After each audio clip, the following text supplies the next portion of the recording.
Et ensuite, il y a eu 2 communications. La communication du ministre de l'Habitat et de l'Aménagement du Territoire comportant un projet de décret portant sur la réglementation des opérations de lotissement en République de Guinée. Sur ce point, comme vous le savez, l'occupation des terres en Guinée n'obéit pas jusqu'à présent à des règles. Des personnes propriétaires de terrain, des coutumiers, se donnent le droit de morceler le terrain à leur volonté, etc. Le ministre de l'Habitat a estimé qu'il était temps de créer une réglementation pour un peu contrôler et harmoniser les opérations de lotissement dans notre pays. Donc c'est ce projet de décret qui a fait l'objet d'une très longue discussion, tant ça bouleverse les habitudes que l'impact que cela va avoir dans l'aménagement et l'occupation du territoire. La seconde communication concernait la présentation du ministre des Postes et Télécommunications sur les objectifs de l'organisation de la semaine du numérique et ensuite l'intervention du président qui a félicité le ministre du Budget et le ministre des Postes et Télécommunications pour les activités que leur département tiennent aujourd'hui. Et puis, ça en est suivi une série de décisions concernant ces 2 points qui ont retenu l'attention du Conseil. Il y a une opération d'information qui va démarrer, si ce n'est déjà le cas, dans les différents médias du pays, et pour informer les occupants illégaux des trajets de l'eau de déménager de leur propre gré. Dans tous les cas, les dispositions sont prises pour que l'opération commence très rapidement. Donc ça ne va pas du tout prendre du temps. Il faut que les différentes personnes concernées, les différentes familles qui sont concernées prennent des dispositions pour quitter l'emprise de la voirie, l'emprise de la circulation des eaux, pour faire en sorte que les canalisations puissent être aménagées. Vous avez vu les conséquences de la mauvaise circulation de l'eau récemment à Conakry, et ça se passe comme ça dans beaucoup d'endroits. Il est donc important que les populations commencent à s'habituer à laisser des espaces non occupés, non occupables, pour faire en sorte que l'aménagement du territoire puisse avoir un sens pour la circulation des eaux, le passage des câbles électriques, le passage de la fibre optique, le passage du gaz éventuellement, le passage de tous les services communs qui irriguent nos villes ou qui doivent le faire dans les années à venir. Alors cela nécessite beaucoup de choses. Ce n'est pas d'abord un projet en cours, mais pourquoi pas, parce que le digital n'est pas sans risque. On déplace les mécanismes de fraude. Après, le risque, c'est de maîtriser la sécurité informatique, c'est de faire en sorte que les pirates ne prennent pas en contrôle notre processus et les résultats. Et cela nécessite de l'éducation aussi, parce que même voter devient un problème d'éducation et de formation, alors que c'est un droit simple.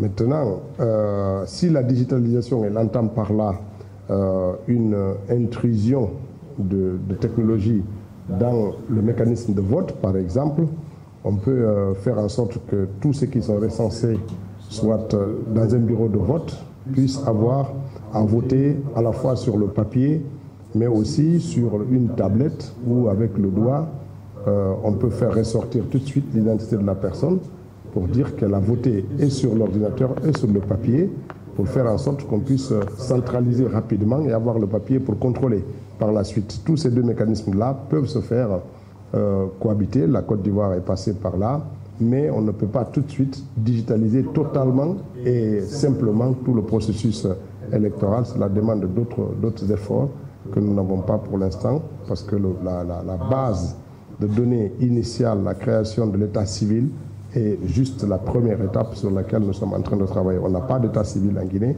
il faut le créer, il faut le moderniser pour faire en sorte que ça puisse servir de mécanisme de moins de contrôle pour valider les listes électorales de l'avenir.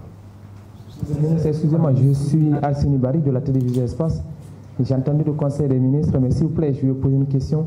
Par rapport à la venue d'une commission de la CEDEAO en Guinée, est-ce qu'elle est déjà dans nos portes ou c'est juste... J'en sais rien du tout, mais la CEDEAO peut venir en Guinée quand elle le souhaite. Ça, ce n'est pas l'objet de négociation. Nous sommes membres de la CEDEAO. Si la délégation de la CEDEAO décide de venir, elle peut venir. Moi, je n'ai pas d'information qu'elle est en route ou qu'elle est venue déjà dans nos murs, mais peut-être que c'est le cas et que c'est le ministre des Affaires étrangères qui peut-être peut nous renseigner instantanément de cela. Peut-être que nous sommes informés un peu, mais la CEDEAO est là en Guinée. Je pense qu'il y a une représentation de la CEDEAO ici à Conakry qui peut peut-être mieux parler des projets et des programmes de déplacement de la commission de la CEDEAO. Mais ce n'est pas un problème si elle décide de venir ici. De toute façon, nous sommes dans une transition avec des partenaires qui ont besoin de partager avec nous des informations et qui peuvent éventuellement décider de venir échanger avec les autorités ou avec tous les acteurs concernés. Ça ne pose pas un problème. Au porte-parole du gouvernement, que répondez-vous à Cellou Dalein qui, dans une de ses sorties, il a accusé les autorités de la transition de dialoguer avec les comités de soutien. Il est allé plus loin pour dire qu'il s'est étonné de la reprise de la coopération militaire et économique avec la France. Que répondez-vous? Parce que vous êtes des observateurs, vous savez ce qui se passe dans d'autres pays. Je pense qu'à un moment donné, vous aussi, vous êtes des actes de citoyens et que vous avez des réponses aussi à apporter par rapport à ça, quel que soit l'auteur de la déclaration. Nous n'avons pas des interlocuteurs privilégiés, nous voulons dialoguer avec tout le monde. La main tendue du pouvoir n'a jamais été fermée pour inviter tous les acteurs politiques et de la société civile à venir autour de la table, sans aucune condition de notre part. Et cette main tendue continue d'être exhibée pour inviter les uns et les autres à ne pas différer, ce qui est inéluctable, se retrouver, parler des problèmes de la Guinée et essayer d'avancer. Monsieur le ministre, il y a une plainte contre un membre du gouvernement, le ministre de la Justice.